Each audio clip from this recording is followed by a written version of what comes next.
UP की सियासत में ऐसा पहली बार हुआ था जब किसी प्रत्याशी ने भरे मन से अपने प्रतिद्वंदी के लिए वोट की अपील की।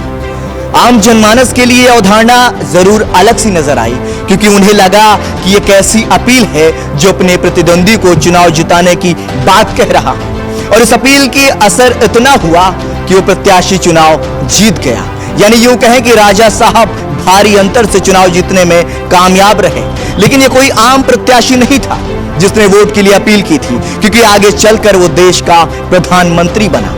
बात हम मथुरा लोकसभा सीट की कर रहे हैं, लेकिन उस नेता के बारे में कहा जाता है कि मथुरा वासियों ने उसे अपने दिल में बिठा लिया और उन नेता का नाम था अटल बिहारी वाजपेयी। तो आज बात करेंगे हम मथुरा लोकसभा सीट पर हुए साल 1957 के लोकसभा चुनाव के बारे में, जब अटल बिहारी वाजपेयी ने विरोधी के लिए मंच से मांगे वोट और जब्त करा ली अपनी जमानत। निर्दलीय प्रत्याशी राजा महेंद्र प्रताप सिंह के आगे वाजपेयी की हुई हार कर भी अटल बिहारी वाजपेयी ने जीता मथुरा का दिल। लोकसभा चुनाव 2024 में नेताओं की एक दूसरे पर छींटाकशी और तंज सुर्खियों में रहते हैं, लेकिन एक दौर वो भी था जब विरोधी के खिलाफ भले ही चुनावी मैदान में नेता रहे, लेकिन सम्मान बरकरार रहता था। हम बात कर रहे हैं अटल बिहारी वाजपेयी की, जिन्होंने चुनाव में विरोधी के लिए अपनी जमानत जब्त करा ली। ये बात 1957 की है, जब अटल बिहारी वाजपेयी ने अपनी पार्टी से विरोधी के समर्थन में वोट डालने की अपील की थी। यह दूसरी लोकसभा के चुनाव का समय था। अटल बिहारी वाजपेयी मथुरा लोकसभा सीट से चुनावी मैदान में थे। ऐसे में सभी प्रत्याशी अपनी अपनी जीत के लिए कड़ी मशक्कत कर रहे थे। जनसंघ प्रत्याशी अटल बिहारी वाजपेयी के समर्थन में मथुरा में सभा थी। उनके भाषण के दौरान पार्टी समर्थक उस समय हैरान रह गए जब अटल बिहारी वाजपेयी ने निर्दलीय प्रत्याशी राजा महेंद्र प्रताप सिंह को जिताने की अपील कर डाली। कहा कि देश की आजादी में उनका बहुत बड़ा योगदान है, हम सभी को उनका सम्मान करना चाहिए।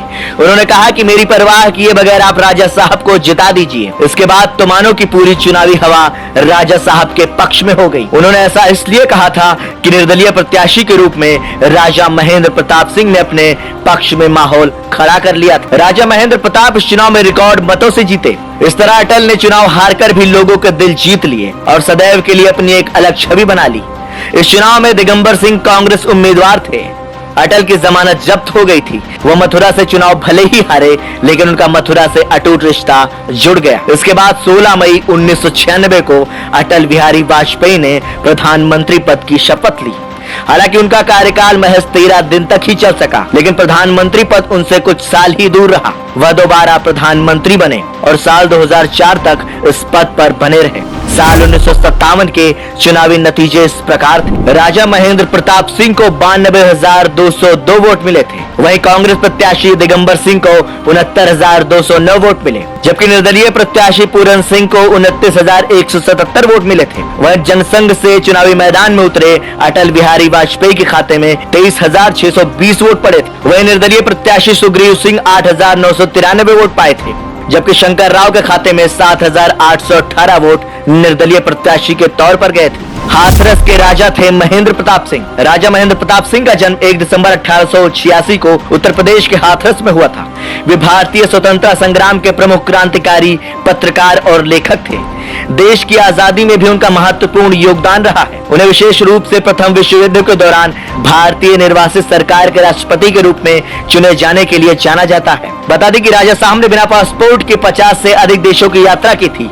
विदेश में उन्होंने 31 साल 8 महीने बिताए, जहां उन्होंने देश की आजादी के लिए कई कदम उठाए। बता दें कि उनके द्वारा दान में दी गई जमीन पर ही अलीगढ़ मुस्लिम विश्वविद्यालय बना हुआ है। उन्हें हाथरस नरेश राजा हरिनारायण सिंह ने गोद लिया था और अपनी आधी संपत्ति प्रेम विश्वविद्यालय को दान दे दी थी। ऐसे ही तमाम दिलचस्प किस्सों के लिए देखते रहिए हमारी खास पेशकश political diaries. Video journalist Shubham Tripathi के साथ मैं अमित विक्रम, संदेशवाहक।